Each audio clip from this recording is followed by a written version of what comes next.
Hello everyone, thank you for joining me. Cindy here from CLB Craft Creations. And it's been a while since I made a video, so bear with me as I get through this one.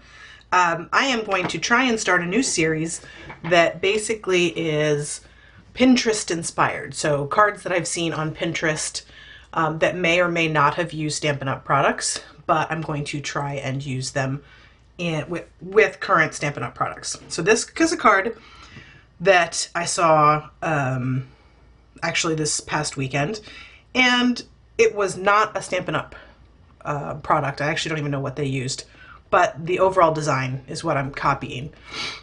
This card that I made first uses the Mayflower framelits, and then the Happy Birthday is from the birthday banners. Now, I decided to change it up a little bit, and I'm actually going to use the Flourishing Phrases set.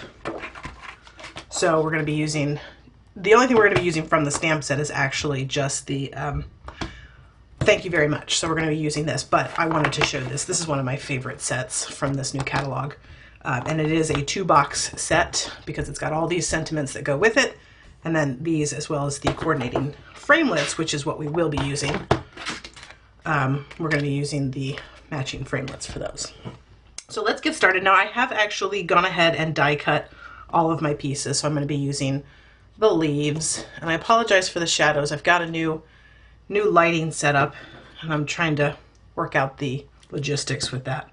But I've gone ahead and also already punched out the flower. So I did all of that off camera just because it can be time consuming. I would definitely recommend, if you do not have this set and you are considering it, that you invest in the die brush, the Big Shot die brush. It's definitely worth it. Okay, so our card base is going to be a piece of Whisper White, which is cut at 8.5 by 5.5, scored at 4 1/4, standard A2 size card. And we don't actually have to do anything other than stamp on this. And I went ahead and used a Stampin' jig and got my sentiment perfectly aligned. Because this is a red rubber stamp set, and it's fairly clean and simple, this card, I want to make sure that I get it on straight. So I'm going to go ahead and use my Stampin' jig. I'm also using my my basic black archival ink. So let's get this. This card actually comes together pretty quickly. And actually, I'm going to go ahead and open this up. That way I have a little bit more stability with that card. Go up just a little bit. I think that looks good. Line up my Stampin' jig. Okay. Ink up in my basic black.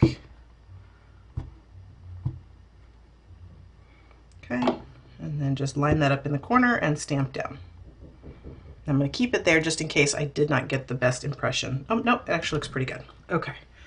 So now we're done with that piece. Close up my ink so I don't stick my fingers in it. And then I'm going to take my centerpiece, which is also a piece of Whisper White.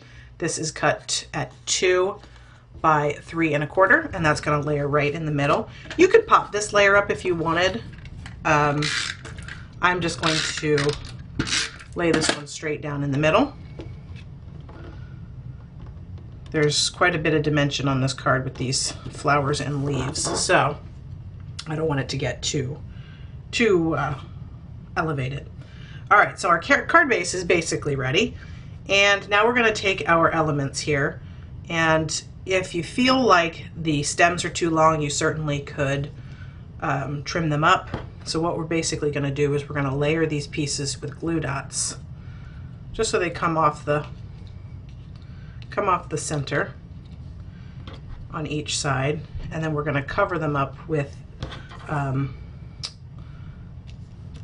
so I cut out a piece of Blushing Bride with a 3/4 inch circle punch. So because this is see-through, when you put it on there, you don't want to see all those stems back there. So I thought about putting just a small little circle under there. It also helps, gives a little bit more stability in trying to actually secure it to your card. Now I am actually going to cut these stems down just a little bit. So I'm just going to take off just a little 1/8 of an inch, I guess, on each of them. And they don't actually, you don't have to take it off all of them if you don't want, but I think it was just going to let it layer a little nicely. It doesn't have to be perfect, just eyeball it. And I think what I'll do is I'm going to go ahead and take some snail and I'm going to add that to the back of my circle. I was going to use glue dots, but I think this might be wiser. And now what I'm going to do is I'm just going to attach these leaf stems right to the back of my circle, and I'm just going to kind of overlap them. Okay, it's sticking to my finger. And then just do this side.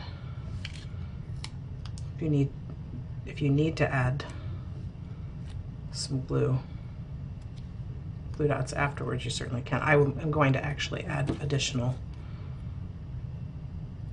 adhesive to this once I get it down. And then you can play with the layering however you wish. So now we can take a look and see how that's going to look there.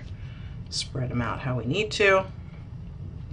Okay, I like the way that looks. And of course I just secured that down there.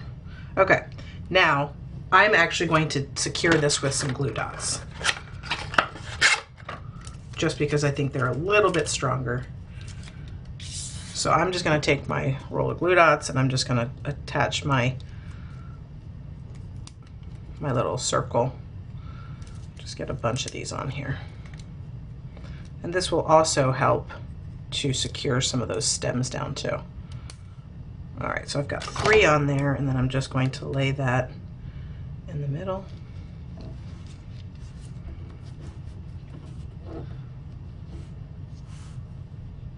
The colors are Blushing Bride, and then the leaves are in Pear Pizzazz. I don't think that I actually mentioned that.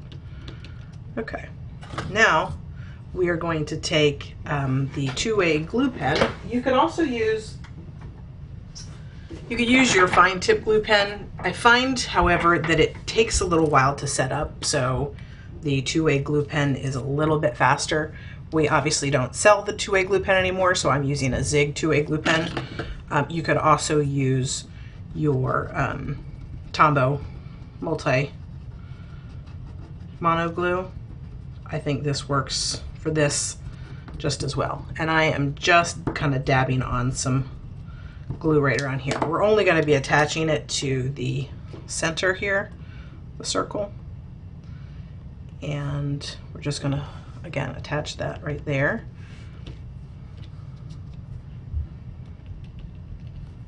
Okay. And then to finish this off, like I told you, this comes together really, really quickly. To finish it off, we're just going to take a rhinestone. I'm going to take one of the bigger ones. You could use a smaller one if you wanted, but I'm just going to take that and I'm going to stick that right there in the center. And voila. Now, if you wanted to, you could have actually popped the leaf pieces up with a dimensional so that the flower was actually elevated, which is what I did actually on this one, but I didn't like how high it was. So with this one, I wanted to secure it down. So there you have it. This is a flourishing phrases, if you will, Pinterest inspired floral card for you today. So I hope that you enjoyed today's project. If you did, please give it a thumbs up. Let me know that you liked it and that you want to see some more. And if you have any comments, please leave them below. And I will see you again soon. Thank you so much.